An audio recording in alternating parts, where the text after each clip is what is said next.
The church bells tolled like a death knell as I watched Rosalie exchange vows with my brother, her voice steady but her eyes flickering toward me in the back pew.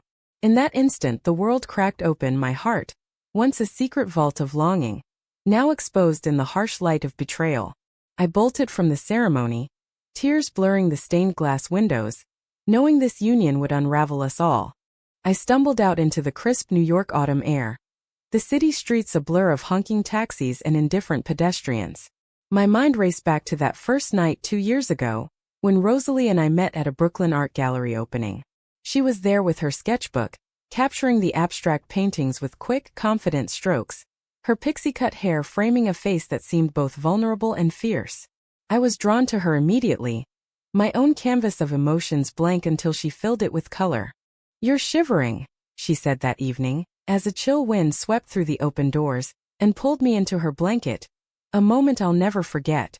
We laughed about it later, how that simple act sparked something deeper, a connection that defied the straight lines of our lives. But now, standing on the sidewalk outside the church, that memory twisted into a knife. How had we gone from stolen glances to this? Rosalie, my Rosalie, marrying Ethan, my own flesh and blood. I hailed a cab, directing the driver to my apartment in Greenwich Village, but my thoughts wouldn't settle. Inside my head a storm brewed. Why didn't I stop this? The guilt gnawed at me, a relentless voice whispering that I was the villain here. I'd known about her engagement for months, yet I hadn't walked away. Instead, I'd clung to our secret meetings in coffee shops and late-night walks along the Hudson, where we'd whisper promises that felt like lifelines. Arriving home, I collapsed onto the couch, staring at the ceiling cracks that mirrored my fractured soul. My family was traditional Midwestern transplants to the East Coast, where Dad preached family values and Mom baked pies to mask her disappointments. They'd be horrified if they knew about Rosalie and me. "Love is between a man and a woman," Dad had said once casually over Thanksgiving dinner, his words landing like punches. Ethan, my older brother, was the golden child, the one who followed the script: college, job, marriage. And now Rosalie was part of that script. But she hadn't always been. Our affair started innocently enough, a shared cigarette outside the gallery, then texts that turned flirtatious. I was 25, fresh out of grad school, teaching art history at a community college, feeling lost in a world that expected me to settle down with some nice guy. Rosalie, 24, was an aspiring artist, engaged to Ethan after a whirlwind romance introduced by mutual friends. She confessed her doubts early on, saying the engagement felt like a safety net, not a passion. "We can't do this," she'd said the first time we kissed, in the shadows of Central Park, but her hands betrayed her words, pulling me closer. The thrill was intoxicating, but so was the fear. What if Ethan found out? What if my parents disowned me? These questions haunted my nights, turning dreams into nightmares where I was cast out, alone. That evening my phone buzzed. Rosalie's name on the screen. I ignored it, but the voicemail came through. "Delilah, please. I need to explain." Explain what? That she'd chosen security over us? That our love was just a phase, a rebellion against her conservative upbringing? Her family was even stricter than mine. Catholic roots in Boston, where being gay was whispered about like a curse. I paced the apartment, my inner monologue a torrent. "You're a fool, Delilah. You knew this would end in pain." But part of me defended her. "She's trapped just like you." The societal chains were tight: expectations of marriage, kids, the white picket fence. Coming out meant risking everything. Jobs, friends, family. I'd seen it happen to a cousin, shunned at reunions, her name erased from conversations. The next day I avoided the family brunch, claiming a migraine. Mom called, her voice laced with concern. "You look so pale at the wedding, honey. Is everything okay?" I mumbled assurances, but inside I was screaming. How could I tell her that the bride was the love of my life? That every touch, every whispered "I love you" from Rosalie had been real yet doomed. Work became my refuge, but even there the tension seeped in. A student asked about forbidden love in Renaissance art, and I nearly broke down. Art often reflects society's taboos. I lectured, my voice steady by sheer will. But in my mind I saw Rosalie and me as those star-crossed figures, painted in hues of desire and despair. Weeks passed in a haze. Rosalie texted relentlessly, begging to meet. Finally I agreed, choosing a neutral spot, a quiet cafe in Soho. She arrived looking radiant, her red leather jacket a stark contrast to the muted tones around us. "Delilah," she breathed, reaching for my hand across the table. I pulled back. "Why?" was all I could say, my voice cracking. She looked down, tears welling. "I thought it would make everything easier. Ethan. He's safe. My parents adore him. But you're my heart." Her words ignited a firestorm inside me. Safe? Was that all our love was worth? The betrayal stung, but so did the understanding. She was sacrificing us for acceptance, for the facade of normalcy. But at what cost? We argued in hushed tones, the cafe's chatter a backdrop to our drama. "You can't have both," I hissed. "Choose." "I can't," she whispered, her face crumpling. "Losing my family would kill me." And there it was, the crux of our torment. Family versus self. Society's judgment versus personal truth. I left the cafe with a heavy heart, knowing this was just the beginning of our unraveling. As I walked home, the city lights blurred through my tears. How much longer could I hide? The pressure built, a volcano ready to erupt. Little did I know the eruption would come sooner than expected, with consequences that would shatter us all. The confrontation came unannounced, like a storm sweeping through Manhattan's skyline. Ethan showed up at my door that night, his face a mask of confusion and rage. "Delilah, we need to talk," he said, pushing past me into the living room, holding a phone, Rosalie's phone, I realized with a sinking dread. He thrust it toward me, open to our text thread, messages of love and longing laid bare. "What the hell is this?" His voice boomed, echoing off the walls. I froze, my mind scrambling for excuses, but none came. The truth hung in the air, thick and suffocating. I stammered, collapsing into a chair. Inside my thoughts whirled. This is it. The end of everything.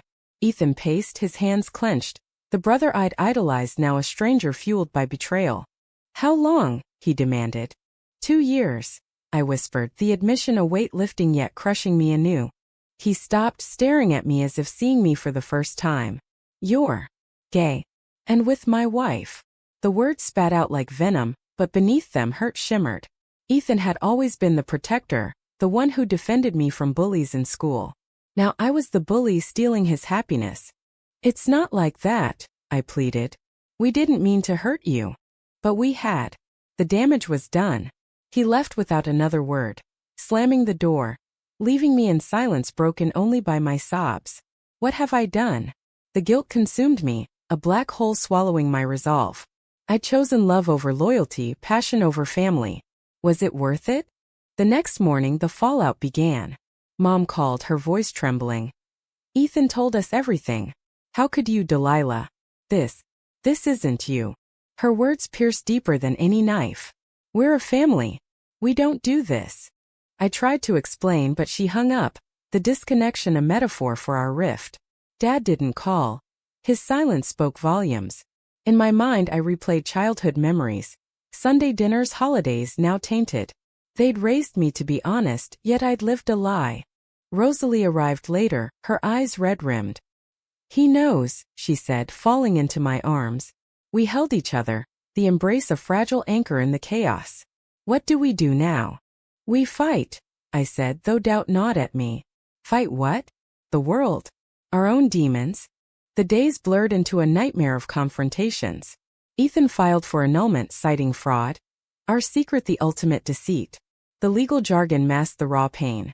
Depositions where truth spilled like blood. "Did you love her?" his lawyer asked Rosalie in mediation. "Yes," she admitted, her voice breaking. Ethan flinched, his composure cracking. I watched from the sidelines, my heart aching for him. He didn't deserve this. None of us did. But choices have prices, and ours was steep. Society's gaze intensified the wound. Whispers at work. "Did you hear about Professor Hayes? Involved with her brother's wife." Students avoided my office hours, their discomfort palpable. I questioned my career. Could I teach authenticity when my life was a facade? Rosalie's world crumbled too. Her parents disowned her, calling from Boston. "You're no daughter of ours." The rejection fueled her inner turmoil. Am I a monster? For loving who I love? She spiraled, nights spent in tears, questioning her identity. We moved in together, a small act of defiance, but the apartment felt like a cage. Arguments erupted. You pushed me into this, she'd accuse. I didn't push, you chose, I'd retort, but regret lingered. Was our love built on sand? A turning point came at a support group for LGBTQ individuals facing family rejection. We attended hesitantly, surrounded by stories mirroring ours, lost jobs, broken homes. One woman shared, I hid for years, married a man, had kids. The lie nearly killed me. Her words resonated, a mirror to Rosalie's path. That night we talked honestly. I was scared, Rosalie confessed. Marrying Ethan was escaping myself. I know, I said, pulling her close. But we can't escape anymore. Yet escape tempted. Ethan reached out, wanting closure. We met in a neutral park, the autumn leaves crunching underfoot. Why her? He asked, voice raw. Because she sees me, I said. The real me. He nodded, tears falling. I thought I saw her too. The moment was cathartic, but scars remained. As winter approached, pressures mounted. My department head suggested a leave. For your well-being. Felt like exile. Rosalie lost her art commissions. Clients citing personal issues. In the quiet hours I pondered. Is love worth the destruction? The moral quandary haunted me. Betraying family for self-fulfillment. Right or wrong? The lines blurred. But amid the pain, glimmers of hope. Friends rallied, offering support. A cousin long estranged called. I'm proud of you. Small victories in a war of identities. The high point or low came at Christmas. Family tradition dictated gathering, but invitations excluded us. We spent it alone, toasting with cheap wine. To new beginnings, Rosalie said, her smile tentative. Inside I wondered, at what cost? The new year brought no respite, only escalating storms. Rosalie's ex-best friend, fueled by gossip, outed us on social media. A viral post accusing us of homewrecking. Comments flooded in. Disgusting. Family destroyers. The digital mob amplified societal disdain, turning our private pain public. I scrolled through the vitriol, each word a lash. Why do they hate us? For loving differently? The inner voice screamed back. Because it's easier to judge than understand. I deactivated accounts, but the damage lingered, a shadow over our days. Rosalie withdrew, her art suffering. Canvases abandoned mid-stroke. I can't create, she murmured. Everything feels tainted. Her doubt mirrored mine. Were we selfish? The ethical dilemma gnawed. Pursuing happiness at others' expense. A job offer came for me. A position in San Francisco, far from New York's judging eyes. Let's go, Rosalie urged. Start fresh. But running felt like cowardice. What about Ethan? I asked. He'd spiraled too, drinking, isolating. Guilt tethered me. We decided to confront him again, this time at his apartment. He opened the door, disheveled, eyes hollow. What do you want? To apologize, Rosalie said, voice steady. He laughed bitterly. Apologies don't fix this. But he let us in and we talked, hours of raw emotion. I loved you, he told Rosalie. Really loved you. I know, she replied, tears streaming. But I couldn't love you back the way you deserved. The admission hung heavy. Ethan shared his pain. Growing up, I was the fixer. Now I'm broken. His vulnerability cracked my defenses. We were all victims of expectations. Him the dutiful son, us the hidden lovers. Leaving a fragile truce formed. I don't hate you, he said. But I need time. Time we all did. But society didn't grant it. At a gallery show, whispers followed Rosalie. That's the one who cheated. She fled, sobbing in the alley. I can't do this anymore. Her words terrified me. Don't leave, I begged. I'm not, she assured, but doubt seeded.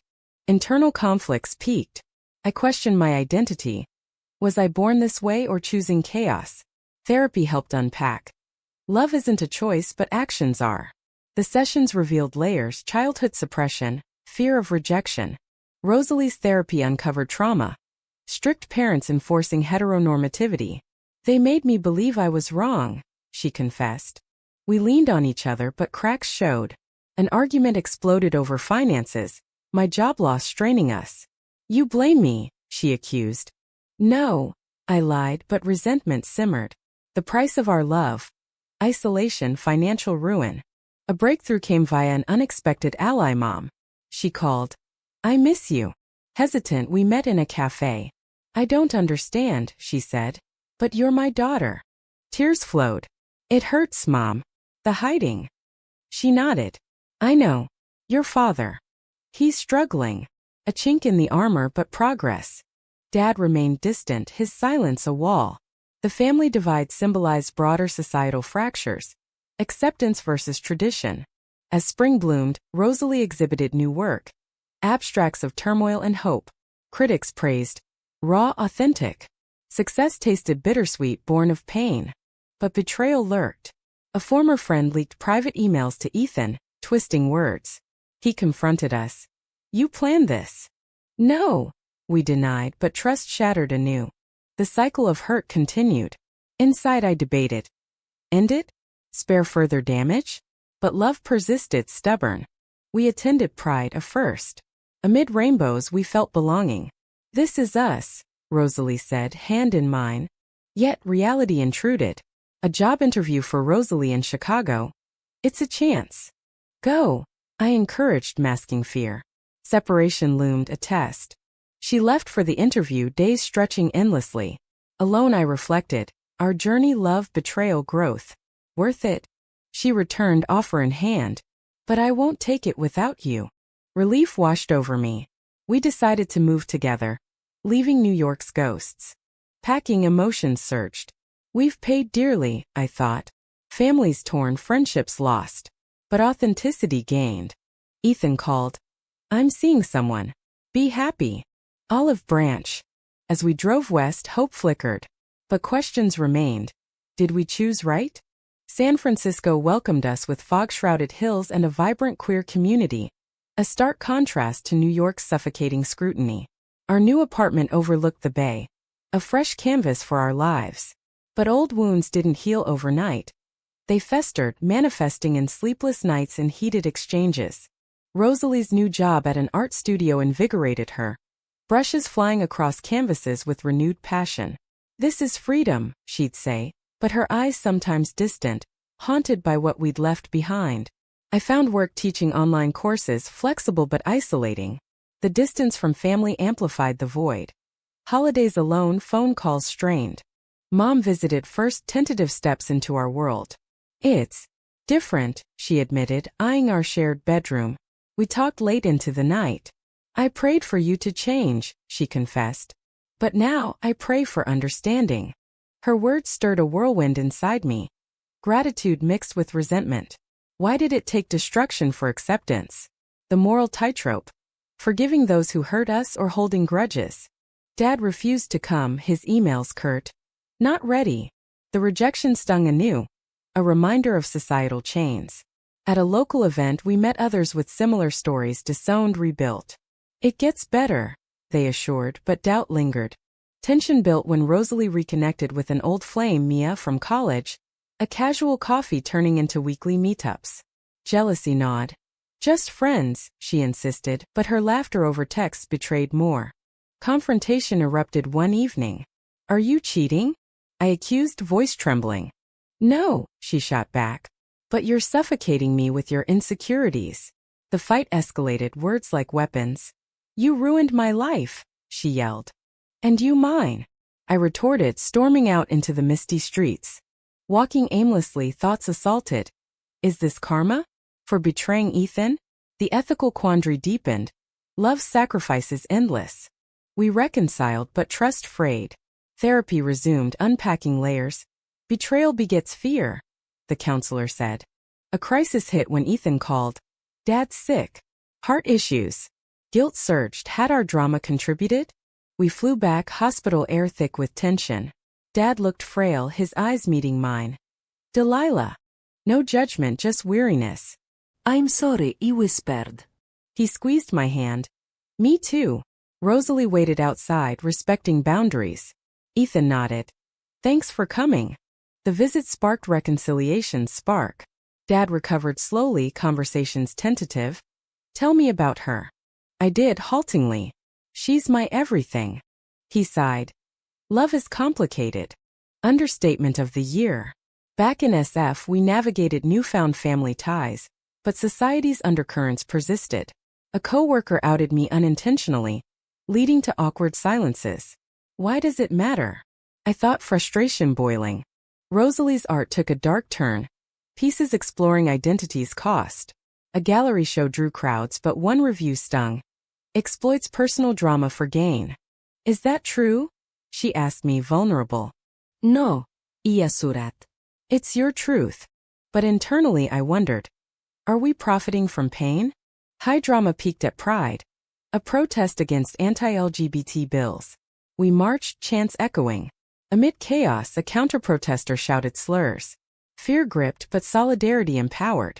That night, Rosalie proposed, "Marry me." On one knee, ring simple. Tears flowed. Yes. Joy mingled with trepidation. Another wedding, another risk. Families reacted mixed. Mom joyful, Dad reserved, Ethan supportive. You deserve happiness. Planning unearthed old fears. What if they reject us again? But we pushed forward, vows a testament to resilience. The wedding day dawned sunny. Intimate ceremony on a cliffside. Exchanging rings, I thought. We've paid dearly, betrayals, losses, but gained truth. Honeymoon in Hawaii. Bliss interrupted by news. Anti-gay legislation passing in states. Realities bite. Returning, we advocated joining groups. Activism became purpose, channeling pain. Yet questions persisted. Was our path right? The damages irreversible. Married life settled into a rhythm, but undercurrents of past traumas rippled through. Rosalie and I built a home filled with art and laughter. Yet nights brought whispers of doubt. Do you regret it? I'd ask in the dark. Never, she'd reply, but her tone wavered sometimes, eyes distant as if replaying the wreckage we'd caused. Work thrived. My courses gained popularity. Students drawn to discussions on identity and art. Your story inspires, one said. Inspires? Or warns? The inner debate raged. Hero or cautionary tale? Family bonds mended slowly. Thanksgiving in New York. Dad hugged me awkwardly, Mom fussed over Rosalie. Ethan brought his girlfriend. Tension easing into tentative jokes.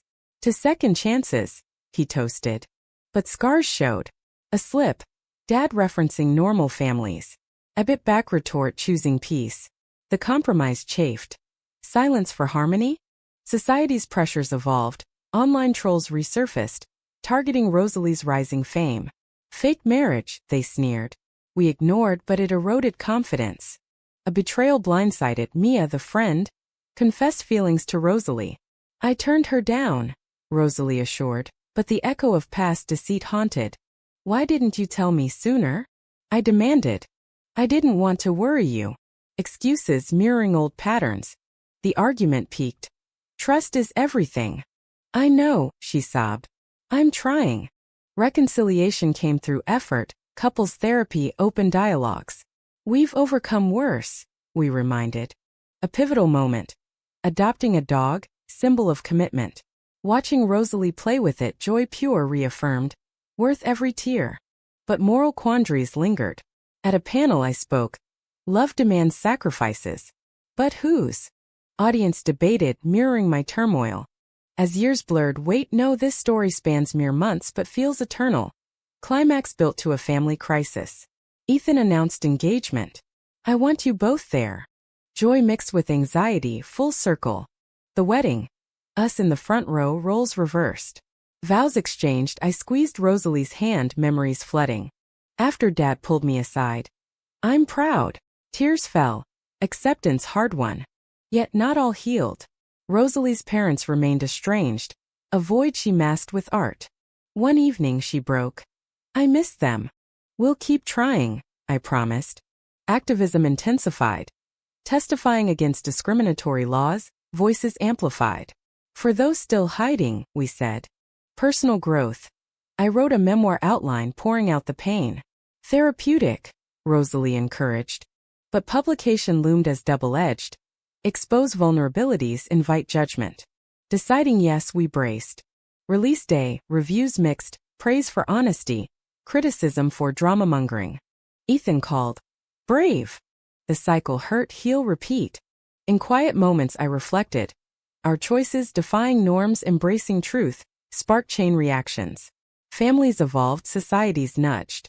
But at what price? Ethan's lost marriage, parental heartaches, our own scars. Rosalie and I sat on our balcony, city lights twinkling. We've changed lives, she said. Including our own, I replied. The journey's end?